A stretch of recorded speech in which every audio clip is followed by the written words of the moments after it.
These two teams seem to be meeting every time we turn around, whether it's during the regular season or in the playoffs, and they have opposite luck, it seems. Raines wins during the regular season, Bowles wins in the playoffs. So now it's the playoffs, so we go to the graveyard where the Bulldogs and the Vikings are in the second round of the playoffs. Bowles in the blue pants, Raines in the black.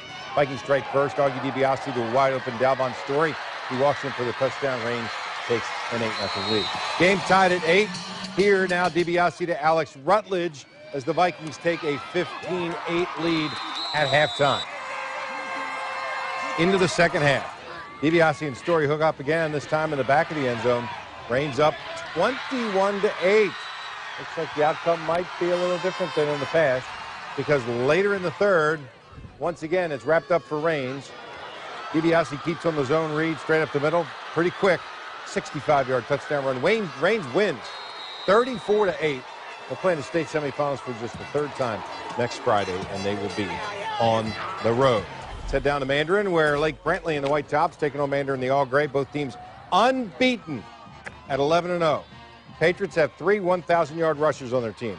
Mustangs, Jacob Newman bottles up Trace Christian for a loss. Pretty strong defense early from the Mustangs. Offense, not so much. Fourth down, Tyler Greenlee has time to throw. Rolls out, but the pass is tipped and bounces incomplete. Lake Brantley takes over on offense. However, the Patriots are without their starting quarterback. He was injured last week, and it shows. The fumbled pitch is recovered by Tyler DiGregorio, and then the Mustangs go 3 and out. The Patriots, though, give it right back. Quarterback Nathan Guzman throws the pick to Antonio Spooney, and he brings it back to the Brantley 15-yard line. 3 plays later, Ben Stuckey cashes in off the turnover to make it 7-0 Mandarin at the half. The Mustangs go on to win 20-0. Stay unbeaten and advance into the third round. Off to Clay, where the Blue Devils are hosting North Marion. Clay in the traditional black and blue, North Marion in the maroon pants. Blue Devils receive the opening kickoff, and it turns into 6 points because Bilal Ali takes it at the 8, makes a cut. See ya. 92 yards later, Clay is up 8-0.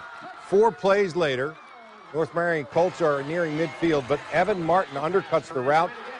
He's got another green grass in front of him. See ya. 42-yard interception for the touchdown. 14-0 Blue Devils, a minute and 33 seconds into the game. After the Colts score, Clay finally gets on offense. 3rd and 4 their own 26. Why don't you give it to Bilal Ali? Was that him running by himself? Yeah. That's why. Straight line is the fastest way to the end zone. 74 yards. They're up 22-7. Ali with 456 yards rushing. Clay wins a barn burner, 65-58. Columbia beats Tallahassee Lincoln. Lake City advances in 7A. Bartram Trail ends up beating Buchholz 35-21.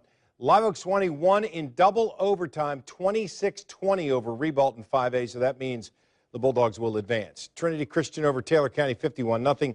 UC over North Florida Christian by 8. Madison County ousted Fort White, 28-19 was the final. All right, up to Georgia, where Camden County had only that one loss this year, and that was against the defending state champion Colquitt County. So they're now taking on Roswell, all the way up just outside of Atlanta. So let's go there and see how Welton Coffey's team was doing against Roswell in the green tops.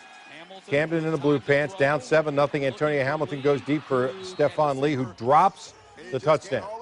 I mean, right in his hands. Here, I got it. Then there's a fair catch that is not caught, and the ball bounces and hits Larry Mack. Hornets recover at the 12. 2 plays later, A.J. Smith catches the touchdown. The Hornets are up 14-0. They were up 24-7 at the half. Second half, Roswell keeps rolling. Quintarius Neely under pressure from the Wildcats, steps over the tackle. Spin move in for the score. Roswell up 31-7. They win 34-15 is the final as they advance and end Camden County's season. Ware County was a winner over Rome, 35-24, so they'll advance, and Glen Academy does the same in 5A as they beat Dalton. 20-13 was the final. Charlton County falls by 2 to Commerce, 31-29, but Clinch County advances 30-8 over Dooley.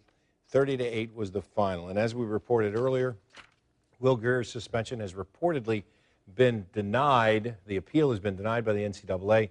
If that is true, he will also have to sit out the first 6 games of next year. First half of the year next year. Pretty much. Well, yep. Thank you, Sam. All right.